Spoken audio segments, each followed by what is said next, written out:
उषा गौतम जी मुंबई से। राधे राधे। राधे राधे महाराज जी। गुरुजी, हम पूरी लगन और ईमानदारी से धर्म और कर्तव्य के मार्ग पर चलने का प्रयत्न करते हैं, परंतु कभी-कभी हमारे द्वारा लिए गए निर्णयों का फल अनुकूल नहीं लगता। इससे मन विचलित और निराश, भ्रमित और नहीं, धर्म में चलने वाला अनुकूलता नहीं देखता, वो धर्म देखता है। ये मेरा धर्म है करना, बस मुझे करना है, इसके परिणाम में प्रतिकूलता मिलेगी या अनुकूलता, इसकी परवाह नहीं होती। जो अनुकूलता की परवाह करता है वो धर्म में नहीं चल सकता, और जो अनुकूलता प्रतिकूलता की परवाह नहीं करता वही धर्मात्मा होता है। देखो, धर्म में चलने के कारण महाराज युधिष्ठिर को 12 वर्ष का वनवास, 1 वर्ष का अज्ञातवास सहना पड़ा। अधर्म में जो चल रहे थे वो बड़े फूले फूले घूम रहे थे, दुर्योधन आदि, लेकिन अंततो गत्वा युधिष्ठिर महाराज जी की जय हुई और दुर्योधन परास्त हुआ, मारा गया। तो जो धार्मिक पुरुष हैं वो सुख दुख की परवाह नहीं करते। अगर सुख की परवाह करोगे तो धर्म का पालन नहीं कर पाओगे, धर्म का पालन करोगे तो सुख दुख की परवाह को त्यागना पड़ेगा। हमने धर्म के अनुसार कार्य किया, अब चाहे संसार निंदा करे, चाहे सब विरोधी हो जाए, सब अनुकूल चले, तो फिर धर्म को नहीं देख पाओगे, क्योंकि सबको देख रहे हो। अगर धर्म को देखोगे तो सबको देखना नहीं होगा। मैं धर्म से चल रहा हूँ, सबका मंगल होगा, सबका कल्याण होगा, अब वो नहीं समझ पा रहा है, वो हमारा विरोध कर रहा है या हमारे प्रतिकूल चल रहा है, उसका स्वभाव। मैं डिगने वाला नहीं अपने धर्म से, ऐसे चलना चाहिए। धर्म कभी अनुकूलता की मांग नहीं करता, धर्म धर्म की ही मांग करता है कि जीवन भर मैं धर्म से चलूं, चाहे जितना दुख पाऊं, मुझे इसकी कोई परवाह नहीं। किसका प्रश्न था, तो समझ पा रहे आप जी। आदित्य कुलकर्णी जी महाराष्ट्र से। राधे राधे महाराज जी। राधे राधे महाराज जी, आपके चरणों में कोटि कोटि प्रणाम। महाराज जी, आप जैसे कहते हैं अहंकार विमूढ़ आत्मा, ये वाला श्लोक में, तो इसमें महाराज जी जीवात्मा के अहम में और अहम ब्रह्मास्मि के अहम में क्या भेद है? जिस मैं के आगे कुछ लगता है वो माया में अज्ञान जनित होता है, और जिस मैं के आगे कुछ नहीं लगता वो शुद्ध ब्रह्म होता है। कुछ भी मैं के आगे जो लगता है वो अहंकार है, वो जीव के बंधन का कारण है। और जिसमें कुछ नहीं लगा है शुद्ध मैं, वो ब्रह्म में है। वो अहम जो है वो ब्रह्म में है, जिसके आगे कुछ नहीं लगा। तो अहम ब्रह्मास्मि, अहम ही ब्रह्म है, तो ब्रह्म तो सब में है, पर वो ब्रह्म फंस गया धनवान बन के, कुलवान बन करके, रूपवान बन करके, शरीरधारी होकर। अब उसको इससे मुक्त होना है, तो ये सब छोड़ना पड़ेगा। ये विमूढ़ता, अज्ञान, अज्ञान के कारण वो ऐसा मानता है कि मैं धनवान हूँ, मैं कुलवान हूँ। कुछ नहीं है, मरा तो कुछ है क्या, सब यहीं रह गया। वो ब्रह्म फिर निकल गया, फिर जो उसने कामना की उसके अनुसार फिर उसे नया जन्म मिला, फिर वहाँ अभिमान कर लिया। ऐसे भटकते भटकते अनंत जन्म व्यतीत हो गए हमारे। अब हमें मानव जन्म फिर मिला है कि हम अपना कल्याण कर लें, अपना मंगल कर लें। तो हमको मैं के आगे जो जो भी है वो सब हटाना, डिलीट करना है।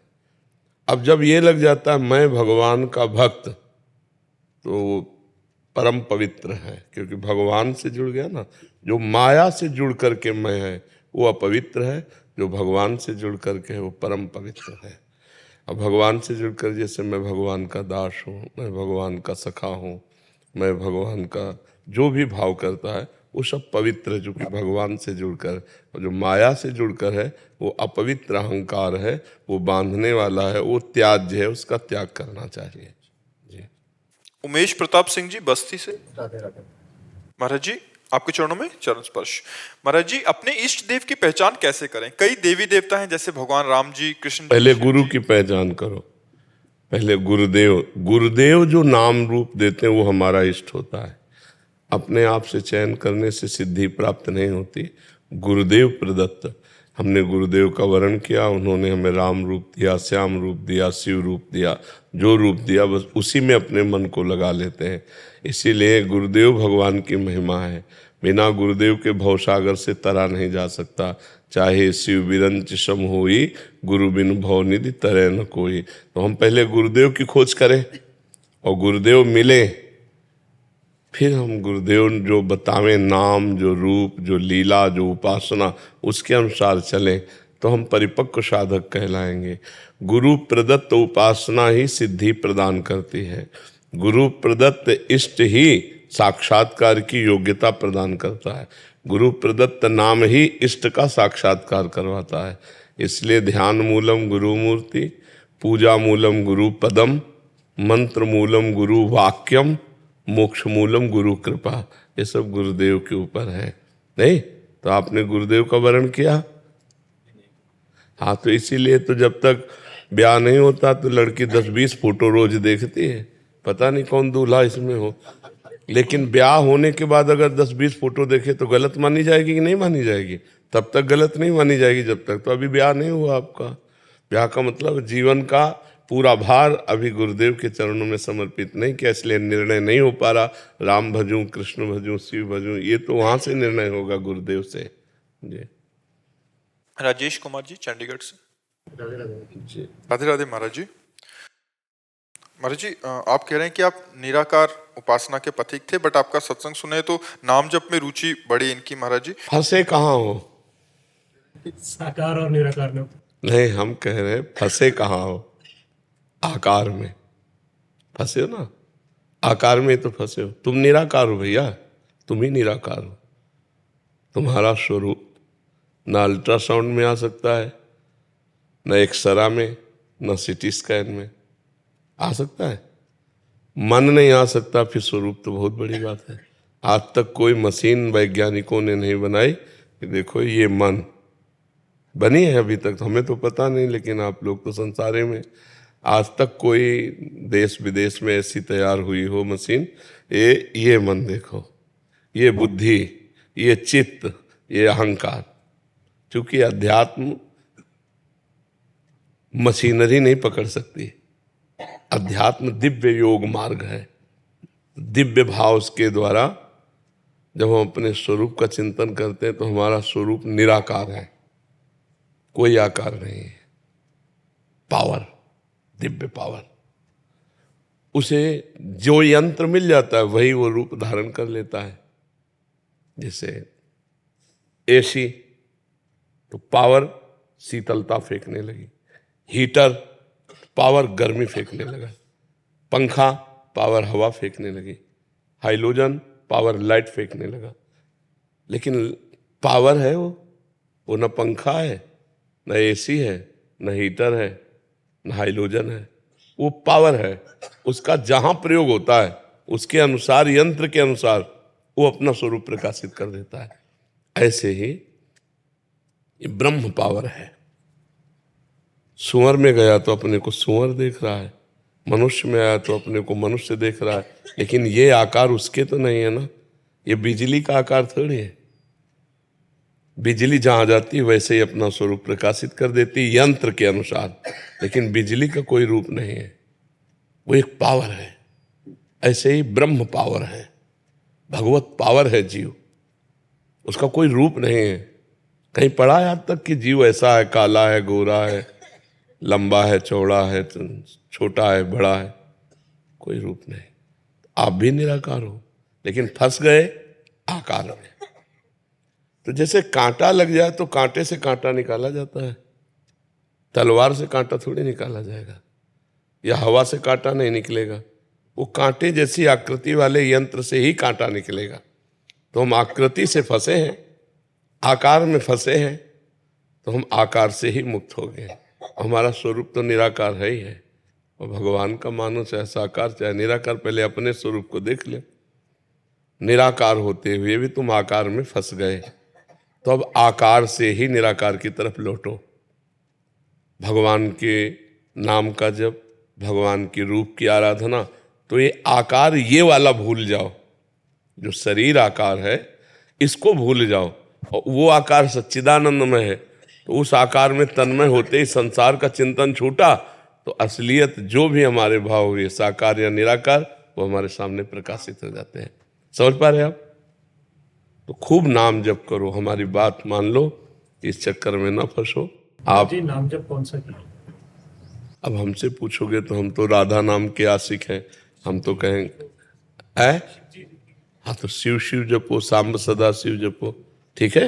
सांब सदाशिव सांब सदाशिव ऐसा जपो और भागवत गीता इन शास्त्रों का स्वाध्याय करते रहो, तो बुद्धि पवित्र होकर ज्ञानार्जन होगा ना, तो आप सतमार्ग में आगे बढ़ जाओगे।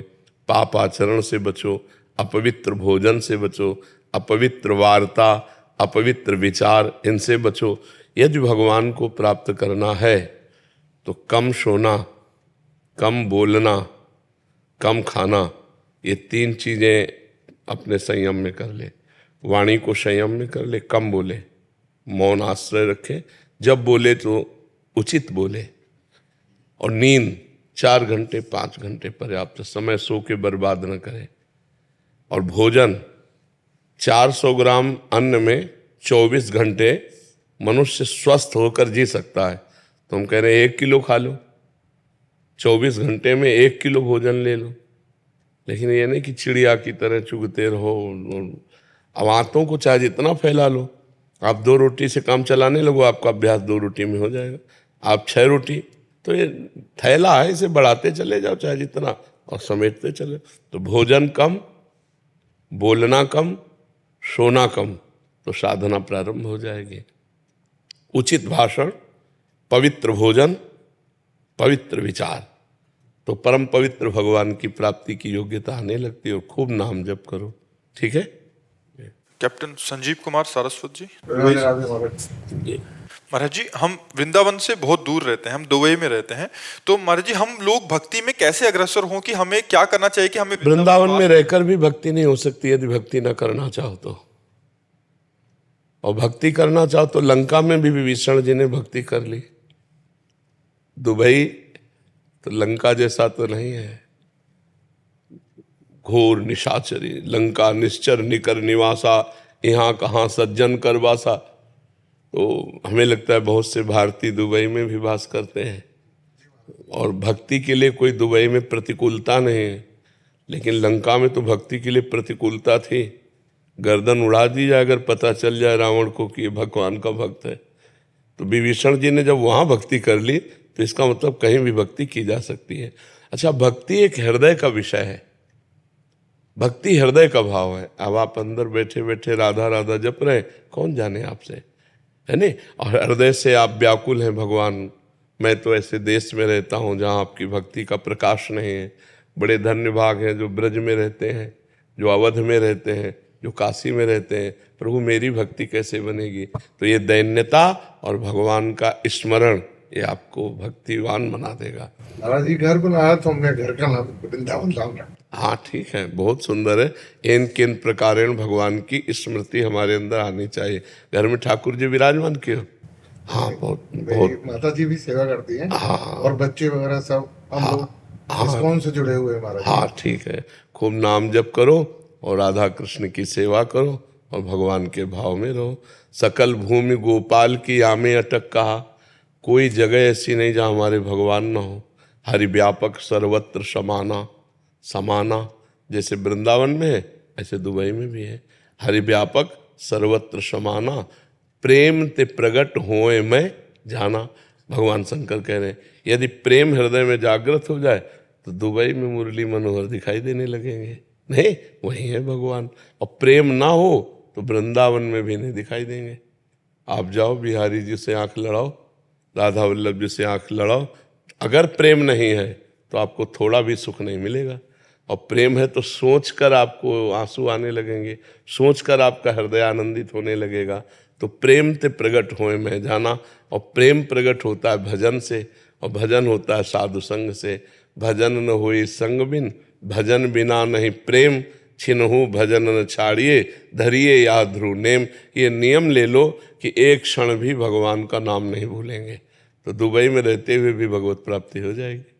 ठीक है। और गंदे भोजन का त्याग, हाँ किसी भी तरह, जैसे गंदा भोजन का मतलब होता है आप मांस वगैरह तो खाते ही नहीं होंगे, लेकिन जो मांस खाते हैं उनके संग में हम गए और उन्होंने कहा हम तुम्हें खीर पूड़ी बना के पवाते हैं, तो उनके वो पात्र जिनमें मांस रांधा गया है, अगर उसमें खीर पूड़ी, तो वो हम नहीं पा सकते। नहीं प्रभु जी, मेरी माता जी इस बारे में, मैं नेवी में कैप्टन हूँ, तो मैं अगर यूरोप में भी या पूरी दुनिया में कहीं जाता हूँ तो माता जी मुझे घर का प्रसाद बना के देती है। हाँ ठीक है, पवित्र भोजन पाना चाहिए, ठीक है जी। आप क्या सीख प्रियंका गर्ग जी, गुरुग्राम से। श्री राधे महाराज जी।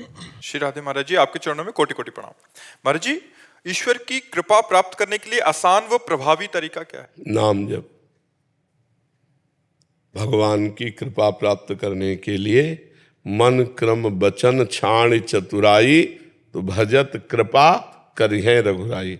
मन और वचन और कर्म से छल कपट छोड़कर यदि भगवान का नाम जप किया जाए तो बहुत जल्दी कृपा हो जाएगी। अच्छा, नाम जप में पैसा भी नहीं लगता, हम 1 रुपये की बात नहीं इसमें नाम जप में करते। नाम जप में नहाने धोने की भी कोई बात नहीं, जो हो जहाँ हो जैसे हो जिस स्थिति में हो बस उसी स्थिति में राधा राधा राधा जपो। इसमें कोई पैसा नहीं, इससे सहज कोई कार्य है, कोई पैसा नहीं लगता, कोई मेहनत नहीं लगती, कोई जान नहीं पाएगा। अब अंदर अंदर हम राधा राधा जप रहे, कौन जान पाएगा? इसी से भगवान की प्रसन्नता होती है। मन वचन कर्म से चतुरता का त्याग करके, छल कपट का त्याग करके यदि हम भगवान का भजन करते हैं तो भगवान हम पर कृपा कर देते हैं। भजत कृपा करिहे रघुराई जी। महाराज जी, गृहस्थ में भी गृहस्थ में भी कभी भी हम नाम जप कर सकते हैं किसी भी परिस्थिति। भाई देखो, गृहस्थ विरक्त हमारे जीने का तरीका है, ये हमारे जीने का तरीका। हम कोई गृहस्थ विरक्त थोड़ी हैं, हम तो भगवान के अंश हैं। हमारे कर्म बन बिगड़ गए तो हम कोई स्त्री बन गए, कोई पुरुष बन गए, कोई गृहस्थ बन गए, कोई विरक्त बन गए, लेकिन हैं तो भगवान के अंश। तो भगवान का भजन करने में ना गृहस्थ बाधक है न विरक्त साधक है। जो भजन में लगा वही भगवान का साधक है। गृहस्थ होकर यदि नाम जप कर रहा है, अच्छे आचरण कर रहा है तो संत ही है, वो संत लक्षणों से होता है। तो इसमें ये बाधक नहीं कि हम गृहस्थ हैं तो भगवान का नाम कैसे जप सकते हैं। जवान से नाम जपने में क्या गृहस्थी रोकती है? क्या गोपी जन गृहस्थ नहीं थी क्या? और उनसे बड़ा सन्यासी कौन था जो श्री कृष्ण के प्रेम में हर समय मतवाली होकर के घर को लीप रही हैं, धान कूट रही हैं, गाय दूह रही हैं, दही मथ रही हैं, भगवान श्री कृष्ण के भाव में तन्मय। क्या पावन गृहस्थी है, क्या मंगलमय गृहस्थी है। तो ये गृहस्थ धर्म कोई बाधक थोड़ी है भगवान की प्राप्ति में। बाधक है जब भोगा शक्ति प्रबल बुद्धि है तो भी बाधक है, नहीं तो साधक ही है। निखिल तिवारी जी, कानपुर से। दंडवत महाराज जी, श्री हरिवंश। श्री हरिवंश महाराज जी। महाराज जी, आपने हमेशा कहा है कि एक सैनिक और एक संत में कोई अंतर नहीं होता, दोनों ही अपने कर्तव्य पथ पर अडिग रहकर राष्ट्र और मानवता की सेवा करते हैं। मेरा और मेरे सभी रक्षा क्षेत्र के विद्यार्थी मित्रों ने आपसे विनम्र प्रश्न किया है कि हम अपने भीतर ऐसे कौन से गुण विकसित करें, कौन से आदर्श अपनाएं जिससे एक उत्कृष्ट और कर्तव्यनिष्ठ सैन्य अधिकारी बन सकें। कृपया हमें दिव्य ज्ञान। देखो, जब तक हम अध्यात्म में नहीं होते तब तक हमारी स्वार्थ बुद्धि नष्ट नहीं होती, और स्वार्थ बुद्धि कभी दिव्य नहीं होने देती। स्वार्थ बुद्धि नीचे पतन की ओर ले जाती है। जब परहित भावना जागृत हो जाती है तब हमारे अंदर दिव्यता आने लगती है।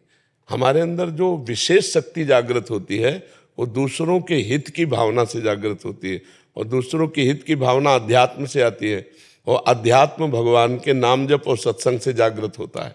यदि हम नाम जप करें, चाहे जहाँ हो चाहे जैसे हो, और सत्संग सुने, तो मानो आपको रोज सत्संग में जाने का सौभाग्य प्राप्त नहीं है। आप अपनी ड्यूटी पे हैं, अपने कार्य प्रणाली पे हैं, तो मोबाइल से तो सुन सकते हैं। अगर आप रोज सत्संग सुनते हैं और रोज नाम जप करते हैं तो आप अध्यात्म को जागृत कर रहे हैं। और आप पराई स्त्री से संभोग नहीं करते, आप मदिरा नहीं पीते, आप मांस नहीं खाते, तो अध्यात्म का जो अंकुर है वो वृक्ष बनने के लिए सहायता है आपकी है। जैसे वृक्ष बनाना हो ना तो बाड़ लगाई जाती है कि कोई बकरी आदि चुन न जाए, और उसकी सिंचाई की जाती है। तो जो अध्यात्म का अंकुरण होता है वो सत्संग और नाम जप से होता है, और बाढ़ उसकी होती है यही परहेज। मांस न खाएं, मदिरा न पिएं, दूसरे का अमंगल न करें, तो हमारे अंदर दिव्यता आ जाएगी। आप इनको धारण करके देखो, नाम जप और सत्संग और पवित्र आहार और पवित्र आचरण, तो आप में दिव्यता जागृत हो जाएगी। जितने भी महान हुए हैं वो सब अध्यात्म से जुड़कर ही हुए हैं। राष्ट्र के प्रति समर्पण भाव अध्यात्म से ही आता है, नहीं तो आपको जलन हो जाएगी। जैसे आपका ममत्व परिवार में अधिक है, होता है, सबका होता है। कई महीने से छुट्टी नहीं मिली, अधिकारी से प्रार्थना करते हैं वो आपका अस्वीकार कर देता है। तो हमें लगता है अध्यात्मवान बनने से धैर्यवान बन।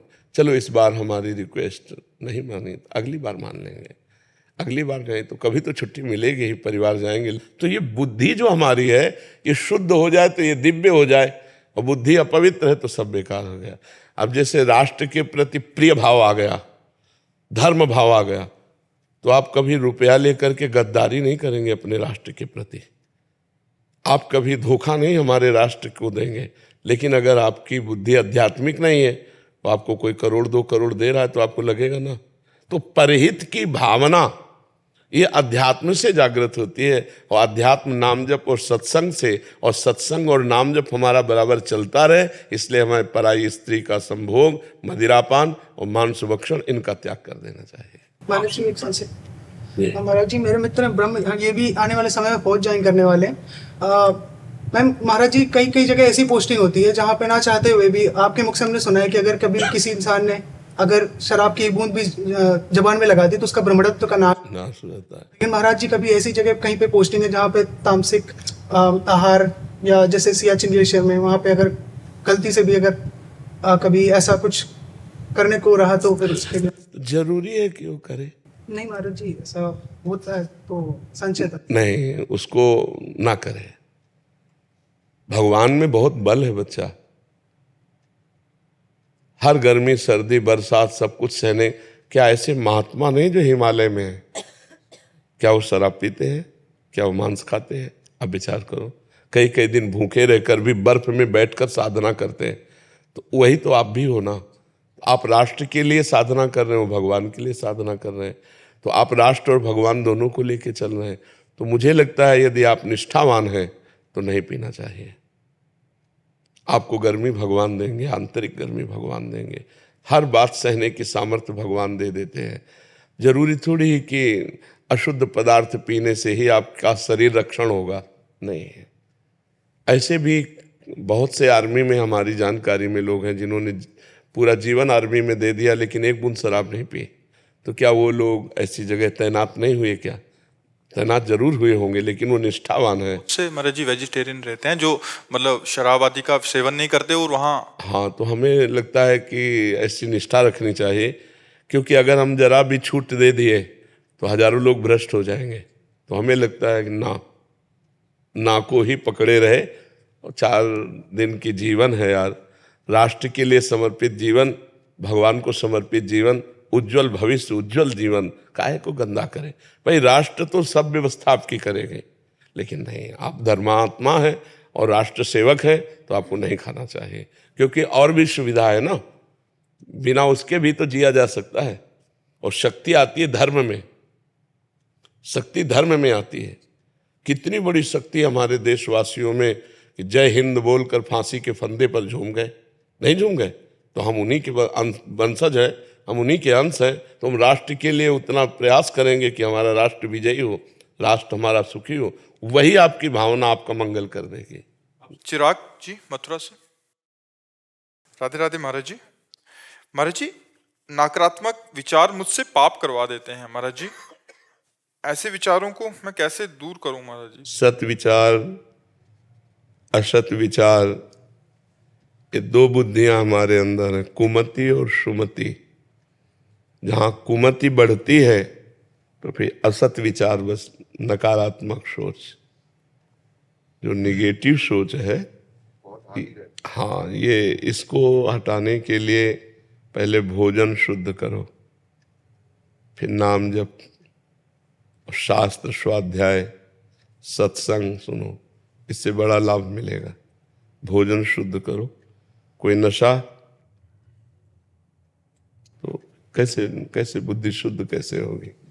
जब हम अशुद्ध चीजों का सेवन करेंगे तो हमारी बुद्धि अशुद्ध होगी ना, और शुद्ध चीजों का सेवन करेंगे तो जैसा खाओ अन्न वैसा बने मन, जैसा पियो पानी वैसी बने वाणी। मतलब बड़ा पता रहता था कि ये गलत है, हम नहीं करते थे, बट धीरे धीरे पता नहीं, या तो सांसारिक लोगों को देख देख के बुद्धि मलिन हो जाती है।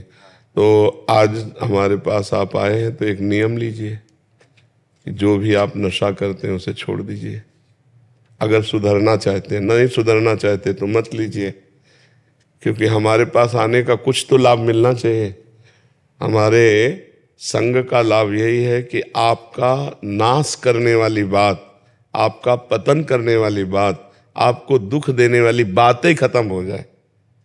तो आप पहले नशा छोड़िए, अब छोड़ दो, आज से छोड़ दो, कोई नशा नहीं करोगे। नहीं, जिया जा सकता है बिना नशे के, जिया जा सकता है। लाखों लोग जीते हैं बिना नशे के। ये तो बुद्धि की मलिनता है जो लोग ऐसा कि मैं बिना नशे इस वजह से मतलब उसमें ये लगता था कि इससे मैं तनाव मुक्त हो जाऊंगा, बट उससे वाह, तनाव मुक्त होने के लिए शास्त्र में नहीं, एक साइकिल नहीं चला सकता, तनाव मुक्त हो रहा है। मोटरसाइकिल लेके मुंह भरा गिर रहा है। शराब पीने वालों की दुर्दशा है।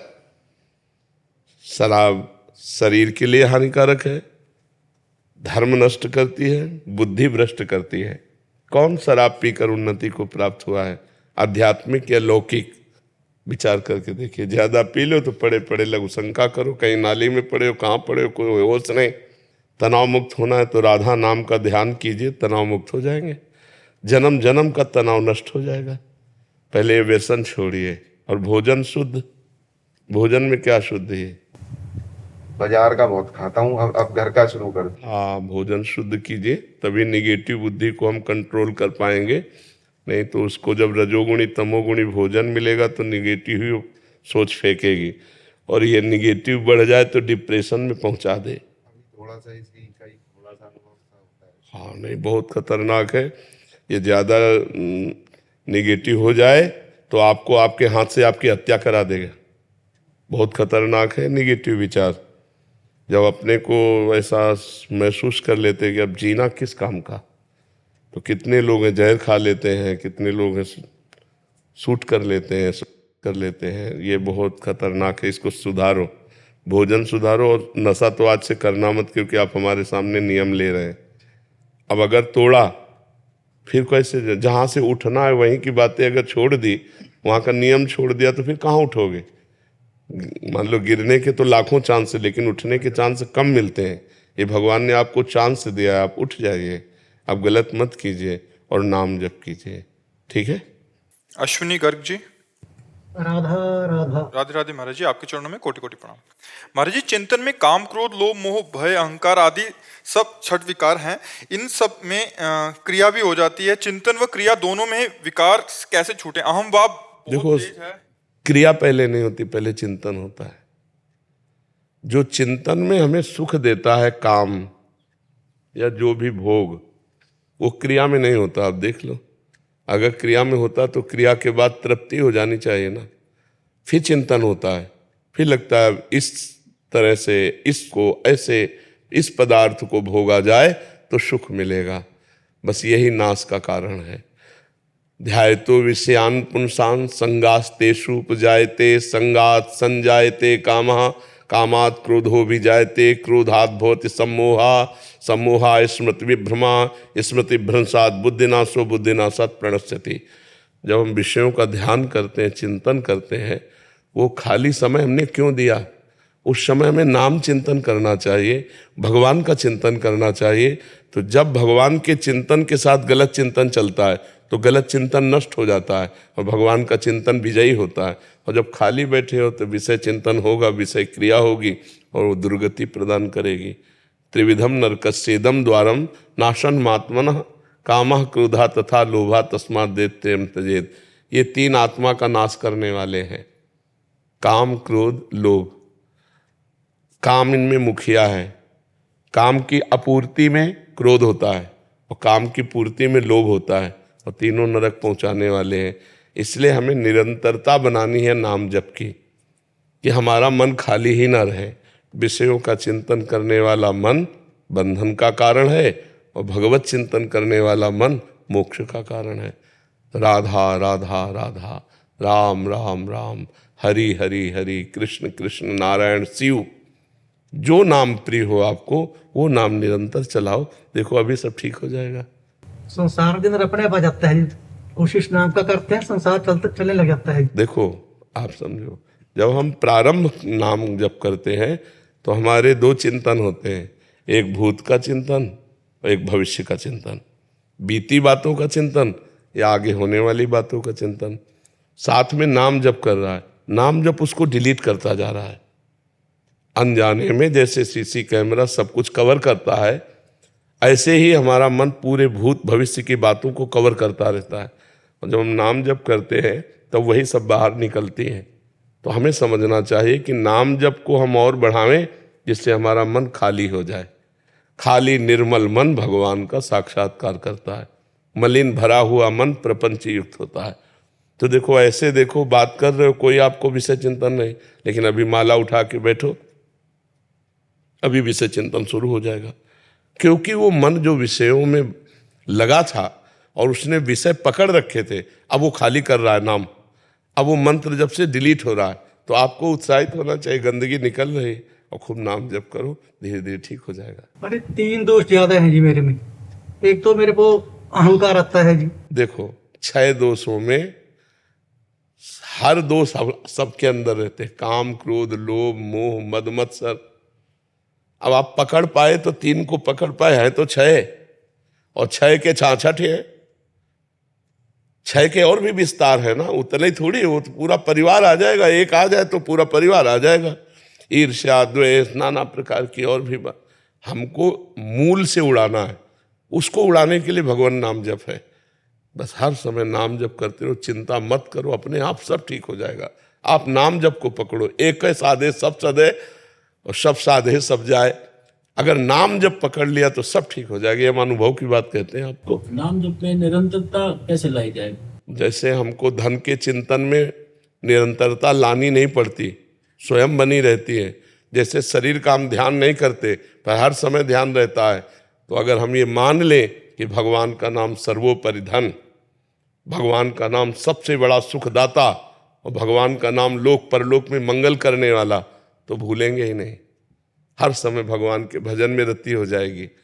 जैसे गरीब आदमी 1-1 रुपया कमाता है ओवर टाइम अधिक मेहनत करके, ऐसे हम ओवर टाइम करके भगवान का नाम जब कमाएं, जहाँ फुर्सत मिले वहाँ राम राम, राधा राधा राधा रटने लगे। इसमें कोई पैसा तो लगता नहीं। अच्छा, इसमें नहाने धोने की कोई बात नहीं कि आप नहाए धोए हो तभी जप सकते हो। नाम तो जैसी भी परिस्थिति हो, जैसे भी हो, आप उसमें नाम जप किया जा सकता है। मंत्र जप के लिए विधान है, वैदिक मंत्रों के लिए कि आप नहा धोकर पवित्र होकर, लेकिन नाम जप तो किसी भी अवस्था में किया जा सकता है। तो अभ्यास करें, हम नाम पर महत्व बुद्धि रखें, तो हमारा नाम निरंतर चलने लगेगा। जी। मोहित चावला जी, लंदन से। राधा वल्लभ श्री। महाराज जी, आपके चरणों में कोटि कोटि प्रणाम। महाराज जी, विदेश में रहते भी सभी गलत आचरण छूट गए। पिछले 3 वर्षों से निरंतर आपको सुनने का सौभाग्य मिल रहा है। महाराज जी, मेरा प्रश्न है कि जब किसी का शरीर छूट जाता है और अगर उसे भगवत प्राप्ति नहीं हुई, तो क्या उस जीवात्मा को वो जहां भी हो, स्वर्ग में या नरक में, पता लगता है कि क्यों उसे भगवत प्राप्ति नहीं हुई? जैसे कि वो स्वर्ग या नरक में सोचे, देखा तूने भजन नहीं किया मनुष्य योनि में। हाँ, पश्चाताप होता है, पश्चाताप होता है उस जीव को। जैसे आप स्वर्ग में हैं तो आपको पता चलेगा ये पुण्य का फल हमको, ये स्वर्ग का सुख मिल रहा है, इस पुण्य का फल मिल रहा है जिस समय आप भोगेंगे। जैसे आप 5 स्टार होटल में, आपको पता है ना इतनी पेमेंट दी है, तब 5 स्टार होटल में हमको, तो आपको पता है उस समय होता रहेगा कि इस पुण्य के बल से ये महल सुख मिला, इस पुण्य के बल से ये मिला। ऐसे नरक में पता चलेगा इस पाप का फल ये मिला, इस पाप का। अब वहाँ भगवान की स्मृति नहीं आती, नरक स्वर्ग में भगवान की याद नहीं आती। ये नहीं आता कि मैंने भजन क्यों नहीं किया या भजन करना चाहिए था। वहाँ ये याद आता है कि ये पाप किया तो ये दंड मिल रहा है, ये पुण्य किया तो ये सुख मिल रहा है। मृत्यु लोक ही एक ऐसा है जहाँ भगवान की याद आती है, जहाँ भगवान का भजन कर सकते हो, जहाँ आराधना कर सकते हो। तो अन्य लोकों में या अन्य योनियों में भगवान के भजन की गुंजाइश ही नहीं है। समझ पा रहे हैं? इसीलिए कहा गया है दुर्लभो मानुषो देहो, ये मनुष्य शरीर बड़ा दुर्लभ है। इससे भजन करके नरक स्वर्ग दोनों की बातें काट करके जन्म मरण से मुक्त हो सकते हो, भगवान को प्राप्त हो सकते हो। श्री हरिवंश महाराज जी, महाराज जी, मेरा प्रश्न है कि भगवान की शरण में जाने से तो सुख की अनुभूति होती है, आनंद रहता है, पर मेरा मन बहुत उदासीन होता जा रहा है। ऑफिस और दोस्त कभी कभी कहते हैं कि तुम कोई डिप्रेशन या स्ट्रेस का शिकार तो नहीं हो रही, ऐसा नहीं, होता है? क्या उदासीन होता है बताओ? जैसे अपने आप ही कुछ भी सुनो, भजन सुनो, अलग ही, मैं समझ नहीं पाई। समझ नहीं पा रहे, कह रहे भजन करते हैं, नाम जप करते हैं। हाँ सुनाओ। नाम जप और सत्संग सुन रहे हैं तो एक उदासी सी शायद उस विवेक से काट रहे हों उस बातों को। मुझे तो समझ में नहीं आता। उदासीनता तो बढ़ती है लेकिन वो बहुत कंट्रोल में रहती है, वो ऐसा नहीं होती कि डिप्रेशन जैसा दिखाई दे। लोग कहते हैं नहीं कह रहे उनको वो कैसे कहते हैं लोग क्या कहते हैं ये हमें थोड़ी देखना है। भक्ति मार्ग में या संसार में भी लोग हमें क्या कह रहे हैं, ये अगर देखने चलोगे ना तो चल ही नहीं सकते, आप चल ही नहीं सकते। एक आदमी अपने पिता के साथ जा रहा था घोड़े से, तो उसने सोचा वृद्ध पिता है, इनको बैठा लेते हैं। जवान आदमी था, पैदल चलने लगा। लोग मिले, कहा यार कितना बुढ़ा जो है कर्कश स्वभाव का, लड़के को पैदल चला रहा है और आप घोड़े पे बैठा हुआ है। बुढ़ा उतर गया, जवान को बैठा। आगे बोले यार तुम जवान हो, तुम्हारे तमीज नहीं, बूढ़ा पैदल चल रहा, तुम घोड़े पे हो। दोनों बैठ गए। बोले आराम का घोड़ा मिला होगा, दोनों बैठे हो। दोनों उतर गए। बोले यार कितने बेवकूफ है, घोड़ा खाली जा रहा है देखो। अब हमें बताओ घोड़े वाला करे तो क्या करे। लोग तो अपनी बात कहेंगे, अपना कमेंट मारेंगे। हमको अपने मार्ग में देखना है कि मैं गलत तो नहीं हूं, गलत नहीं हूं, बस अपनी मस्ती से चलना है, लोगों से नहीं। अगर हमारा मन डिप्रेशन में जा रहा है तो हमें सोचना चाहिए कि मैं कहीं गलत हूं, कहीं हमारे अंदर नकारात्मक भावों का सृजन हो रहा है। और अगर हम गंभीर हैं और लोग हमें डिप्रेशन में करें तो हमें कोई फर्क की बात नहीं। तो यदि आप गंभीर हैं, शांत हैं, प्रसन्न हैं और उदासीनता बढ़ रही, व्यर्थ की बात क्या करना, व्यर्थ के लोगों से क्या मिलना, व्यर्थ का व्यवहार क्या करना। परमार्थ का पथिक एक एक सेकंड को बहुत संभाल के काटता है। उसके लिए सबसे कीमती चीज होती है भजन, समय। हमारा समय में भजन हो रहा है, बस ये खास बात है। तो लोग डिप्रेशन में कहें, पागल कहें तो कोई बात नहीं, लेकिन हमें देखना मैं पागल तो नहीं हो रहा हूँ, मैं डिप्रेशन। भक्ति ऐसा नहीं कि हम सब काम छोड़ दें, एकांत में बैठे रहें। भक्ति ऐसा सिखाती हो, ऐसा नहीं है। ना भगवान सिखाते हैं ना भक्ति सिखाती है। अर्जुन जी कह रहे हैं मैं सब छोड़ करके संन्यास लेकर भिक्षा मांगकर भजन करूंगा, युद्ध नहीं करूंगा। भगवान ने पूरी गीता इसीलिए सुनाई कि तुम्हें युद्ध करना है। अपने कर्तव्य का पालन करते हुए भगवान का स्मरण करना सिखाती है भक्ति। हम किसी की बहन हैं, किसी के पत्नी है, किसी की माँ है, किसी की बेटी है, जो भी जैसे संबंध, उन संबंधों का बढ़िया पालन करना भक्ति सिखाती है। क्योंकि ऐसे हम माँ समझ के प्यार करते हैं और जब भक्ति करते हैं तो माँ में भगवान देखकर प्यार करते हैं, तो और गाढ़ प्रेम होता है। तो भक्ति का मतलब थोड़ी कि अपने कर्तव्यों को छोड़ दिया, पागल बना बैठा है। तो इसको समझना होगा कि हमको अपना व्यवहार भी बहुत आनंदमय रखना है। वो मिल के व्यक्ति तुमसे जाए तो उसको लगे यार किसी से मिला हूं। तो ये भगवान की भक्ति का है कि ऐसे व्यक्ति जो भगवान का भजन करते हैं उनसे बात करने पर भी आनंद आता है। ऐसा ना आना चाहिए कि उसको लगे कि बहुत बुझे हुए आदमी से बात करके आए, एक क्षोभ हो, ऐसा। हाँ आप कैसे, पानी लेंगे आप, मधुर वचन, बहुत संयम पूर्वक व्यवहार, तो एक अच्छा बर्ताव भक्ति सिखाती है। भक्ति ऐसा नहीं, अगर भक्ति ऐसा सिखाती तो चक्रवर्ती सम्राट महाराज अम्बरीश इतने बड़े महाभागवत कैसे राजकाज न ज्ञान सिखाता है।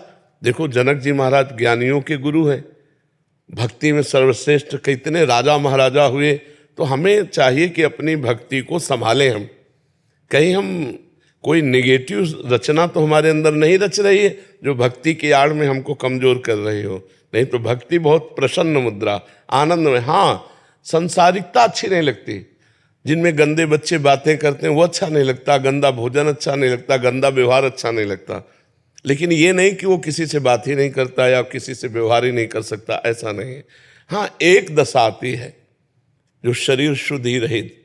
अब जैसे भाई जी से हनुमान प्रसाद पोद्दार जी संपादन के लिए बैठे, प्रिया प्रीतम में डूब गए तो 20 घंटे ऐसे बैठे, 20-20 घंटे हाथ में कलम है और ध्यान में प्रिया प्रीतम, शुद्ध ही नहीं। वो बात अलग है, वो एक स्थिति होती है, अपने लोगों की ऐसी स्थिति थोड़ी है।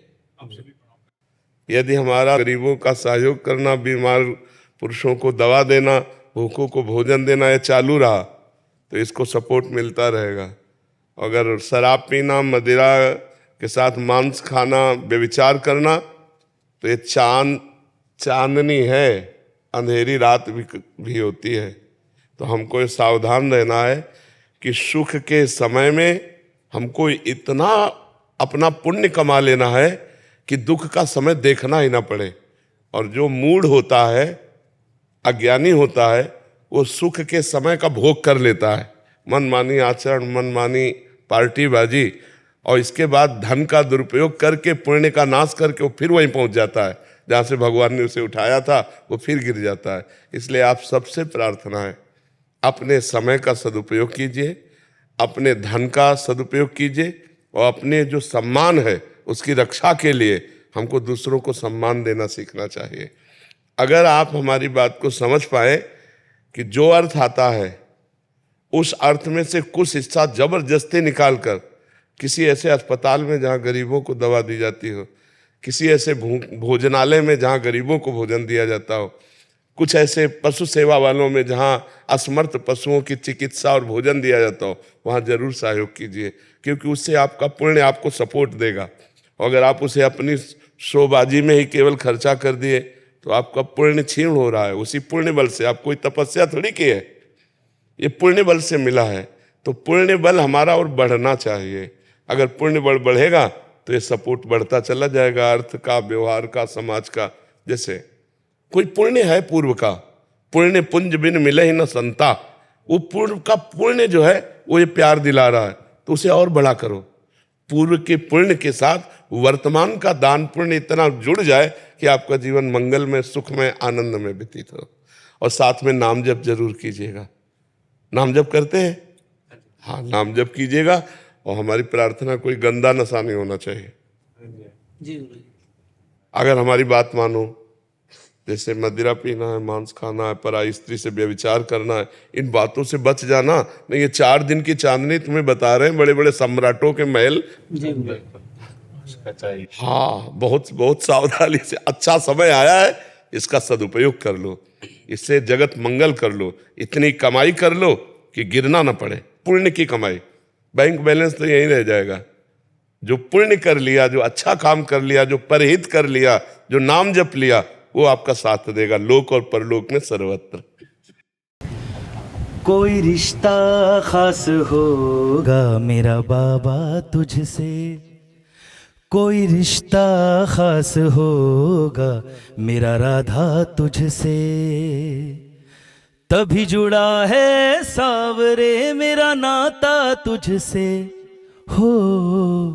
हाँ, कोई रिश्ता खास होगा मेरा बाबा तुझसे, मेरा ठाकुर जी तुझसे, मेरा राधा तुझसे। जय श्री राधे। गुरु जी प्रणाम। मैं मुक्केबाज बक्सर विजेंद्र सिंह, ओलंपिक मेडलिस्ट। मेरी फैमिली आई है। अच्छा अच्छा अच्छा अच्छा। मुक्केबाज ओलंपिक खेले हैं, सब लोग काम के हमें लगे हो। आपका स्वास्थ्य ठीक है? हाँ ठीक है। जी, मेरी वाइफ को कुछ पूछना था आपसे। मेरी वाइफ लेके क्या पूछना है? महाराज जी, मुझे जरा सी बातों पे ना बहुत डर लग जाता है, कई बार बात होती भी नहीं है। हाँ, वो जब नकारात्मक सोच हमारी बढ़ने लगती है ना, निगेटिव सोच, तो भय, चिंता, शोक, उद्विग्नता यही प्रदान करती है। इसी को नष्ट करने के लिए हम कहते हैं राधा राधा जप लिया करो। अगर आप भी राधा राधा जपेंगी तो आप खुद देखेंगी कि आपकी सोच में परिवर्तन हुआ, क्योंकि सच्चिदानंद में राधा नाम अपना प्रभाव दिखाता है। जैसे हमारी दोनों किडनी खराब हैं, लेकिन हमारे अंदर नकारात्मक सोच नहीं है, इसलिए मैं प्रसन्न रहता हूँ और स्वस्थ जैसा रहता हूँ। अगर अभी नकारात्मक सोच आ जाए, अभी हम परेशान हो जाए, तो ये राधा नाम ही हमको स्वस्थ रखे, राधा नाम ही हमें नकारात्मक सोच से, भय से बचाए। कितनी व्यवस्थाएं लगती हैं इस रोग में, कैसी कैसी परेशानियां होती हैं। अगर उनका हमारा चिंतन होने लगे तो हम मरे से हो जाएं, लेकिन 1 सेकंड भी उसका चिंतन नहीं होने देते। राधा राधा राधा, तो 10 दिशाएं आनंद में नजर आती है। अच्छा, आपको ऐसा नजर आता है कि मैं बीमार हूं? मैं एक स्वस्थ पुरुष जैसा लगता हूं? नहीं लगता हूं, क्योंकि राधा नाम है हमारे पास। राधा नाम वही मैं आपको देता हूँ। राधा राधा थोड़ी देर जपती है। Sanjeev Mukherjee, share event. Radhe Radhe Maharaj. IIT Dhanbad से। महाराज जी कृपया मुझे बताइए कि मैं कैसे कम बोलूं, अधिक सुनूं, बोलते समय नरम रहूं, दूसरों को अपनी बात रखने का मौका दूं, फिर संक्षेप में और समझदारी से बात को। नाम जप करो तो बोलने का मन ही नहीं होगा, कम बोलने की तो बात जा लेते। जैसे अब उसी को देख रहे हैं, उसी को सुन रहे हैं, अब इससे बढ़िया काम क्या है? तो बोलने की इच्छा नहीं होती। अगर कम बोलना सीखना चाहते हो तो नाम जप करो। जबान का अग्रभाग ऊपर के दांतों की जड़ में लगाओ, लगाओ, लगाया, राधा राधा उच्चारण करो। कर रहे हो, थोड़ी देर करने के बाद देखना आपकी बोलने की इच्छा नहीं होगी। ये स्थिति होती है। और चल रहा है राधा नाम दिमाग में, अब कोई सामने बात करने आएगा तो आपको बुरा लगेगा, यार नाम छूटेगा। जबान जब तक हमारी तालू से हटेगी नहीं तब तक बोल नहीं सकती। अब वो लग करके वहाँ नाम का स्वाद ले रहे। कुछ दिन अभ्यास करो, देखो, और जब चतुराई आ जाएगी सही माने में तो आप सामने वाले को बोलने देंगे और आप नाम धन कमाएंगे। कि हम अधिक ना बोल करके नाम जप लेते हैं, उसको बोलने देते हैं, हाँ हाँ अच्छा अच्छा, और फिर शुरू अपना नाम जप। चतुर वही रामय भजय ते चतुर नर। जो भगवान का भजन करते हैं वो चतुर नर होते हैं। जो अपने समय को व्यर्थ नष्ट करते हैं वो मूर्ख लोग होते हैं। समय बड़ा कीमती है। देखो इतना समय कीमती है कि 50 वर्ष की कमाई हुई संपत्ति से 5 सेकेंड जीवन के नहीं खरीद सकते आप। मान लो आपका अंतिम समय हो और आप कह दें कि मैं 50 वर्ष की कमाई हुई संपत्ति देता हूँ, 5 श्वासें और बढ़ा दी जाएं। ऐसी कीमती श्वासों को भगवान के भजन में न लगाकर व्यर्थ के चिंतन में, व्यर्थ के भाषण में, व्यर्थ की क्रियाओं में लगाया, कितने अफसोस की बात है। पर लोग इस बात का चिंतन नहीं करते। कुछ लोग तो समय काटने के लिए परेशान है कि समय कटे कैसे, टीवी चला दो, प्रपंच की बातें करो, चलो उसके पास बैठ जाते हैं। और संत जन परेशान है कि समय नहीं मिलता। भजन साधन ऐसा लगता है कि सोने वाला चक्कर ही खत्म हो जाए, कि नींद ही ना आवे, रात दिन केवल भगवान का भजन करूं, उन्हीं के चरित्र सुनूं, उन्हीं के लिए नाचूं गाऊं रोऊं। तो भगवान का नाम जप करो तो बोलने का अभ्यास कम हो जाएगा। और जब कोई बोले तो दांत पीस कर ऐसे नाम में लगो। मन कह रहा बात उत्तर दो, नहीं ज्यादा उसको बोलने दो। जरूरी है तो बस हाँ ना 2 शब्द बोल दे, चुपचाप अपने भजन में लगे। जी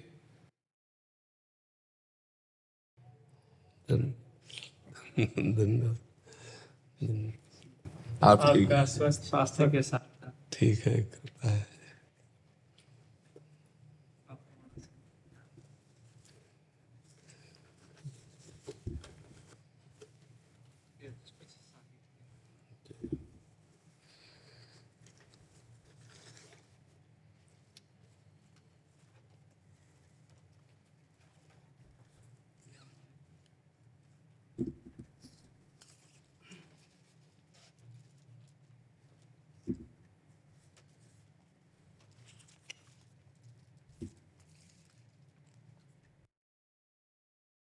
ये हमारे गुरुदेव के हाथों के द्वारा लिखा हुआ नवकार महामंत्र है।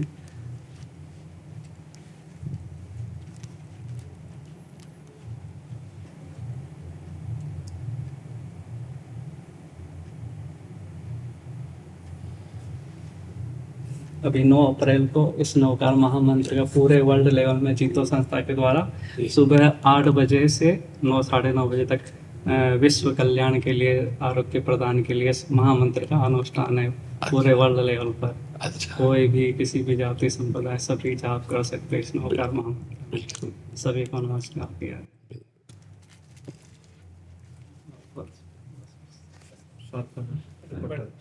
एक आपके लिए कविता लिख कर लाए, आपको सुनाना चाहते हैं। प्रेम है प्रभु का वरदान, प्रेम में समाया भगवान, प्रेम में होता नहीं विकार, प्रेम से झुक जाता संसार।